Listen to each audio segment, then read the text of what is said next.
Assalamualaikum warahmatullahi wabarakatuh. Alhamdulillahi rabbil alamin.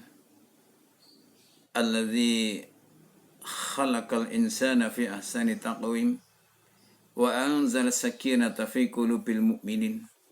Asyhadu an la ilaha illallah wa asyhadu anna Muhammadar Rasulullah.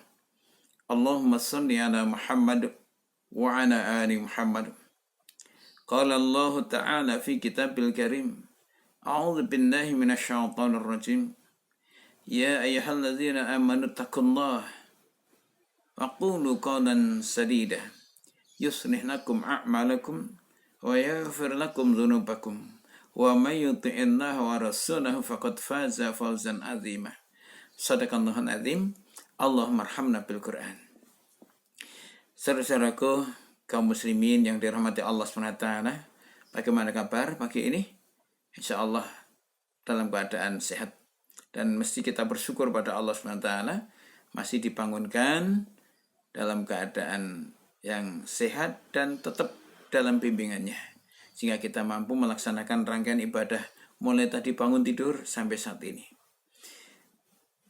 Bapak Ibu dan saudaraku yang dirahmati Allah SWT, jangan lupa salawat serta salam terus kita mintakan kepada Allah, semoga tetap dilimpahkan pada junjungan kita Nabi Muhammad SAW serta keluarga, sahabat dan para pengikutnya yang senantiasa istiqomah dalam mengikuti ibadah beliau. Pagi ini saya ingin menyapa Bapak Ibu dan saudara-saudaraku semuanya. Bagaimana sahurnya, masih semangat?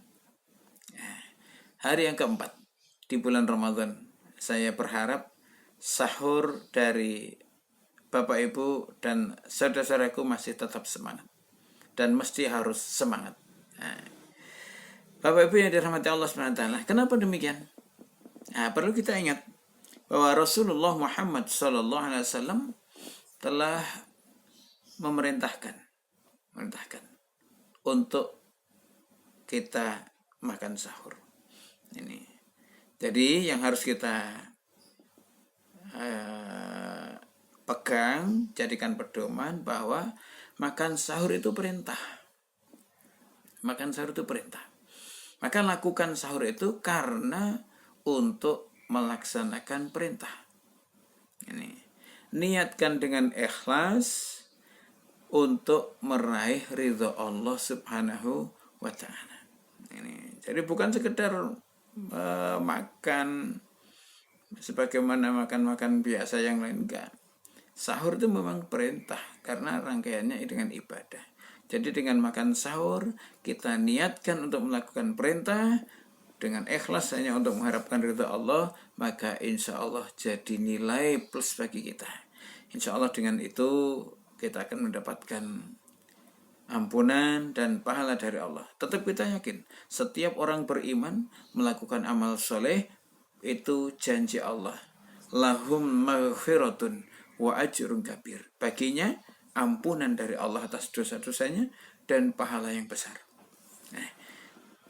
Bapak Ibu dan saudara-saudaraku yang dirahmati Allah Subhanahu wa Ta'ala, di dalam kitab Sahihain dari Anas radhiyallahu an disebutkan bahwa Rasulullah Muhammad SAW pernah bersabda, tasahharu fa inna fis sahuri barakah. Tasahharu, bersahurlah kalian. Jadi perintah betul, bersahurlah kalian. Kenapa? Fa inna fis sahuri barakah, karena sesungguhnya di dalam makan sahur itu ada barokah. Sebagaimana kita ketahui, barokah adalah tambahnya kebaikan. Dari sahur itu ada banyak kebaikan yang akan kita terima, akan kita peroleh. Salah satu di antaranya barokah dari makan sahur yaitu melaksanakan ibadah. Jadi tambahan jelas kita melaksanakan ibadah kepada Allah, seperti di depan saya sampaikan tadi. Kemudian yang kedua, dengan makan sahur insya Allah tubuh kita akan mendapatkan asupan energi, karena makan kita sebagai sumber energi. Ini Dengan makan sahur yang cukup, insya Allah tubuh kita akan mendapatkan asupan energi yang cukup untuk kegiatan sehari di bulan Ramadan. Sehingga puasa kita menjadi lebih nyaman, tidak malas, dan bersemangat untuk melaksanakan aktivitas yang lainnya. Karena meskipun kita berpuasa bukan berarti harus berhenti dari aktivitas yang lain. Meskipun memang banyak yang mengatakan kan tidurnya orang puasa ibadah. Iya betul. Kita nggak menyalahkan.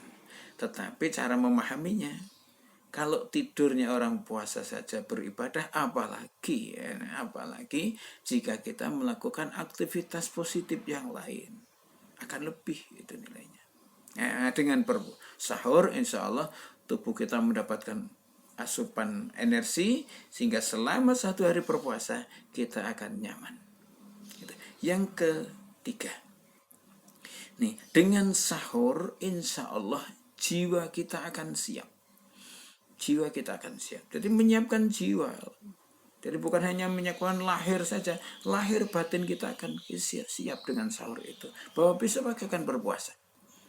Ingat bahwa di dalam tubuh kita ini ada master of gland, medulla oblongata.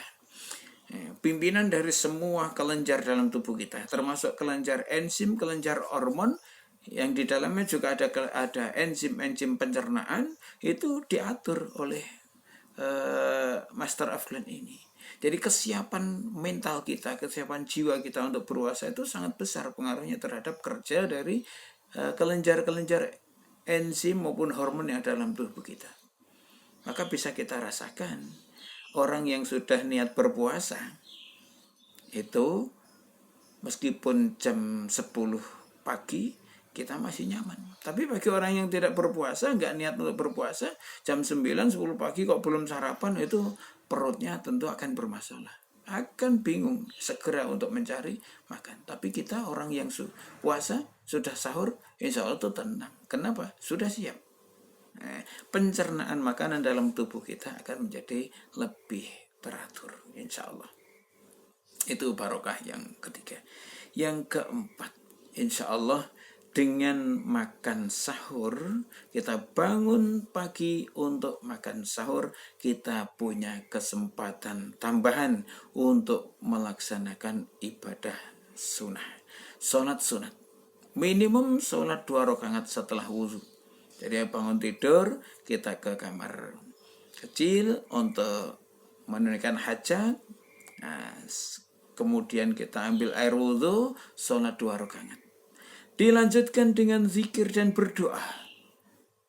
Sahur adalah waktu istimewa. Waktu yang sangat istimewa. Ini oleh karena itu, orang yang bangun pagi untuk makan sahur punya kesempatan untuk bisa zikir dan berdoa di waktu yang istimewa itu. Bapak-bapak, ibu-ibu, dan saudara-saudaraku yang dirahmati Allah Subhanahu wa Ta'ala. Ini jadi sampai di sini sudah kita peroleh banyak sekali ternyata keutamaan yang bisa kita peroleh karena kita bangun pagi untuk makan sahur. Nah, ditambah lagi bila kita di saat waktu sahur itu kemudian kita nambah dengan membaca Al-Quran. Bayangkan setiap hurufnya. Orang membaca Al-Quran itu tidak dihitung setiap ayat. Tidak dihitung sekali membaca, tetapi dihitung setiap hurufnya. Itu ada fadilah tersendiri dilipatkan oleh Allah nilainya. Bagaikan melaksanakan 10 hasanat. Padahal menja'abil hasanatin falahu asru amsalihah. Setiap orang yang melaksanakan 1 hasanat itu akan dibalas oleh Allah 10 kali lipat. Luar biasa. Sungguh rugi orang yang tidak bangun untuk sahur. Ini bisa kita bagilah waktunya kita itu. Misalnya jam 3 kita bangun. Sebelum sahur kita sudah ke kamar kecil, kemudian sholat 2 rakaat, kemudian kita zikir doa sampai mungkin 3:30 atau sampai jam 4. Jam setengah 4 kita makan sahur. Cukupnya setelah makan sahur kita selesai misalnya jam 4 lebih 10 atau jam 4 lebih 15 menit. Kemudian kita lanjutkan lagi dengan membaca Al-Quran. Sampai berapa ayat? Insya Allah cukup. Kemudian kita juga mungkin saat itu masih bisa membawa minum atau mungkin makan ringan, buah dan sebagainya. Sebelum azan subuh, alarm jam sudah kita bunyikan. Oh, masih ada waktu 10 menit atau 5 menit. Kita bunyikan alarmnya. Jadi ketika kita tadarus, mendengar alarm HP kita berbunyi, tadarus kita hentikan, kemudian kita lanjutkan untuk minum dan makan ringan yang kita bawa tadi.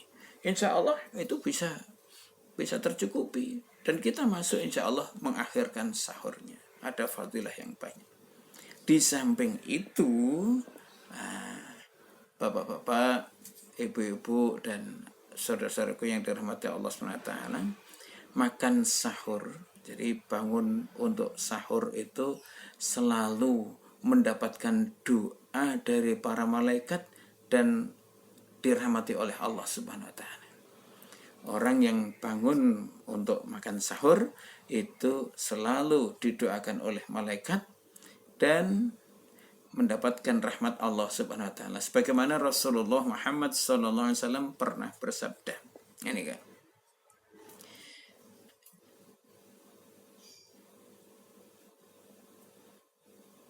As-sahuri. Nabi mengatakan, artinya di depan nggak usah saya sampaikan, di depan, langsung belakang saja. As-sahuri akluhu barokah.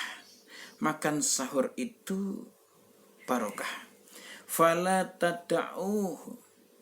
Maka janganlah engkau meninggalkannya. Nabi sampai berpesan, makan sahur itu diberkahi, barokah. Fala tada'uhu, maka jangan sampai engkau meninggalkannya. Walau meskipun salah satu dari kalian yajra'u jur'atan mimma'in, hanya sekedar minum 1 teguk air. Meskipun hanya minum 1 teguk air atau mungkin ditambah dengan 1 potong roti. Gitu. Fa innallaha wa malaikatahu yusalluna 'alal mutasakhirin. Karena sesungguhnya Allah dan para malaikat senantiasa bersolawat untuk orang-orang yang sahur. Nah, bersolawatnya Allah adalah memberikan rahmat, bersolawatnya malaikat adalah mendoakan. Jadi orang yang makan sahur insya Allah akan mendapatkan doa dari malaikat dan selalu dirahmati oleh Allah SWT. Maka jangan sampai ada seorang beriman mau berangkat tidur sudah niat dulu tidak akan sahur. Saya mau tidur tak makan sekalian, nanti biar nggak usah bangun untuk sahur. Niatnya sudah jelek, niatnya tidak akan sahur, jelek. Berbeda dengan orang yang sebenarnya niat ingin sahur tapi tidurnya kebablasan, berbeda. Kalau sejak awal saja saya sebelum makan tak makan sekalian, sebelum tidur tak makan sekalian, nanti biar nggak usah bangun. Nah, ini niatnya sudah salah dulu. Maka jangan sampai ada yang seperti itu. Nah, karena apa? Setelah kita sahur, insya Allah kita akan bisa menyambung dengan sholat fajar yang keutamaannya sudah kita pahami bersama. Setelah sholat fajar kita bisa nyambung sholat subuh berjamaah di masjid, disambung lagi dengan zikir dan doa di masjid. Sebelum terbit matahari kita bisa zikir dan doa di masjid, mendengarkan tausiah sampai waktu syuruk. Kemudian kita bisa menyambung lagi dengan ibadah yang lain, luar biasa insya Allah. Maka itulah diantaranya barokahnya makan sahur. Nah, oleh karena itu marilah kita terus niatkan, semangatkan diri kita untuk makan sahur. Dan mestinya kita lebih bisa mengutamakan dengan mengakhirkan sahur kita. Kalau bangunnya seperti tadi jam 3 bangun, insya Allah kita akan bisa mendapatkan banyak fadilah dan bisa mengatur sahurnya kapan. Jamaah Bapak Ibu yang dirahmati Allah Subhanahu wa taala, demikian untuk renungan pagi ini. Mudah-mudahan Allah senantiasa membimbing kita, diberikan semangat dan kesehatan, serta dilancarkan kita dalam melaksanakan ibadah, khususnya di bulan Ramadan ini dan seterusnya sampai akhir hidup kita masing-masing. Aku qouli hadza, subhanakallahumma wa bihamdika asyhadu an la ilaha illa anta astaghfiruka wa atubu ilaik. Walhamdulillahirabbil alamin. Assalamualaikum warahmatullahi wabarakatuh.